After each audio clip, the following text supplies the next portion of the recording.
Hey everyone, welcome back to the channel. Today's a special one. We've passed 100 subscribers and we're already on our way to 200. I just want to say a huge thank you to all of you. It might not sound like a big number, but honestly, if you imagine 100 people standing in one place supporting you, that's pretty amazing. Your support means so much. It keeps me motivated, inspired, and excited to keep making videos for you guys. So really, thank you for being here and for helping this channel grow.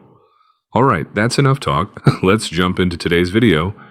It was the year 1901. The Ottoman Empire was crumbling and drowning in debt, and then came a visitor, Theodor Herzl. He came to buy Palestine, but the Sultan said no. In 1901, Theodor Herzl, the founder of the Zionist movement, walked into the palace of Sultan Abdulhamid II with one goal: to buy a homeland for the Jews right in the heart of the Ottoman Empire. He offered gold, billions in today's value, which was enough to save the empire. Sultan Abdulhamid II listened carefully and then gave an answer that still echoes more than a century later.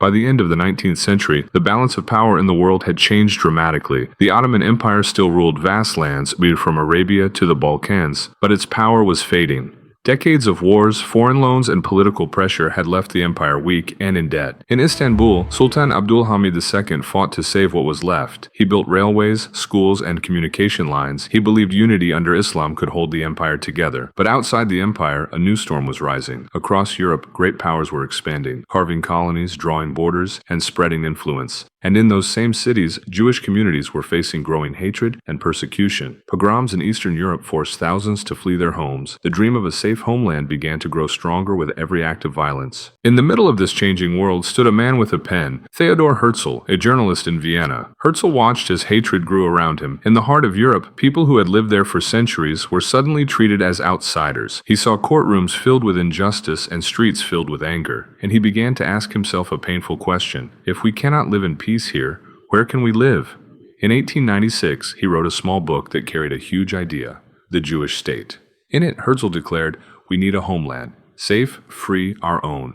To many, that homeland could only be Palestine, the land of prophets and ancient memories. But Palestine was not empty. It was part of the Ottoman Empire, ruled by Sultan Abdulhamid II, who saw himself as the protector of its holy places. Herzl's dream was growing. The Sultan's duty was clear. Two paths, one driven by hope, the other by faith, were about to cross.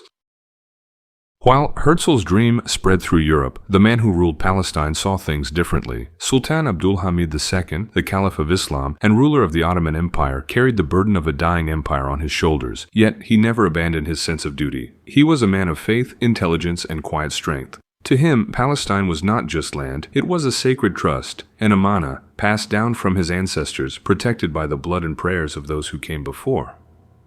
Abdulhamid believed the empire could survive only through unity, Muslim, Christian, and Jewish citizens living together under one rule. So, when waves of Jewish refugees began arriving from Europe, the Sultan welcomed them into his empire, offering them safety, business, and homes across Anatolia, Syria, and Iraq. But he drew a clear line around one place: Palestine. There, he ordered that no foreign settlers could buy land in groups or create political organizations. He feared that if outsiders built their own colonies under European protection, the empire's enemies would use it as a doorway to seize control, not only of Palestine, but of the whole Middle East. To him, the issue was not about religion or people, it was about sovereignty and trust. "Jerusalem," he once said, "is not mine to sell. It belongs to all believers calm, patient, and cautious." Abdulhamid watched as Herzl's movement grew louder in Europe, knowing that soon the Zionist leader would come knocking at his door. It was May 1901. Theodor Herzl stepped onto the docks of Constantinople, the capital of the Ottoman Empire. He wasn't a tourist or a reporter this time. He came as a negotiator, carrying letters, promises, and a plan. The Ottoman Empire was in deep financial trouble. Its foreign debt was crushing, and European banks controlled much of its revenue through the Ottoman Public Debt Administration. Herzl believed money could open the Sultan's door.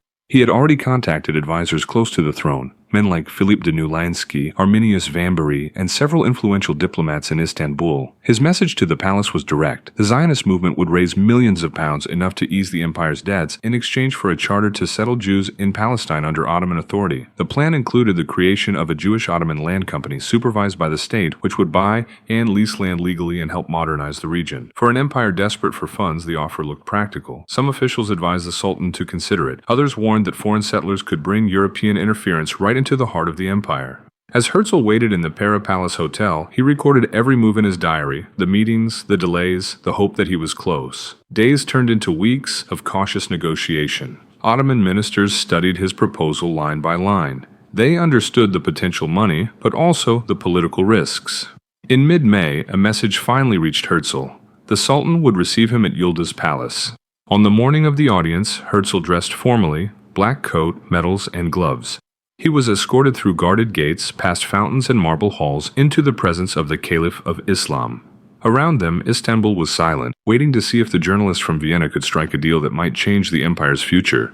After weeks of waiting, Theodor Herzl finally received a message from the palace. "The Sultan will see you."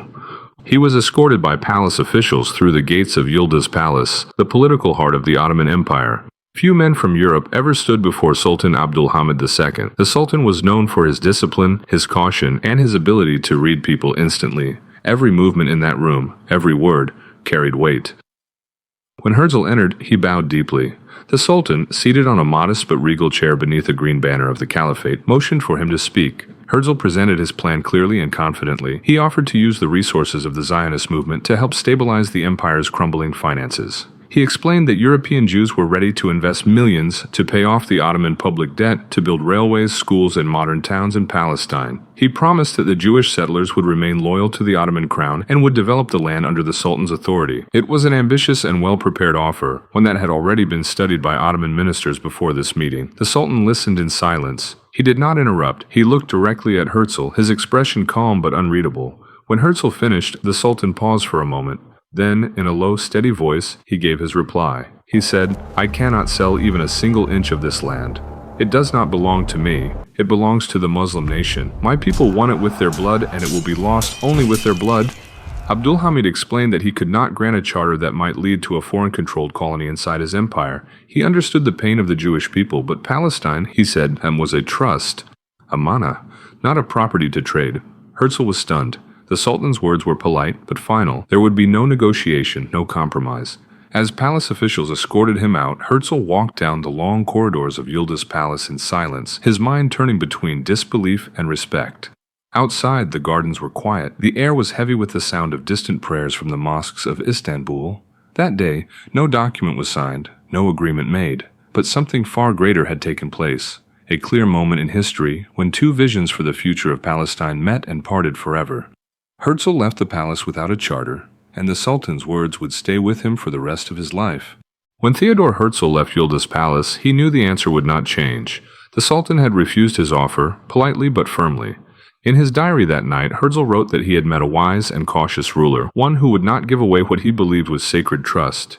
Yet Herzl did not give up. Back in Europe, he continued to search for support. He met diplomats, ministers, and even kings, hoping one of them would back his idea of a Jewish homeland.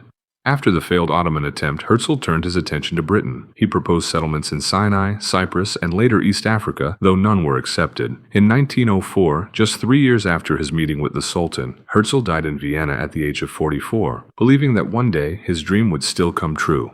Meanwhile, Sultan Abdulhamid II continued his reforms, expanding railways, building schools, and trying to hold his empire together. But in 1909, he was removed from power by the Young Turk Revolution. Less than a decade later, during the First World War, the Ottoman Empire collapsed, and in 1917, under British control, came the Balfour Declaration, the first official support for a Jewish homeland in Palestine. The dream Herzl had once presented to Abdulhamid, and which the Sultan had refused, was now being shaped by new hands under a new empire.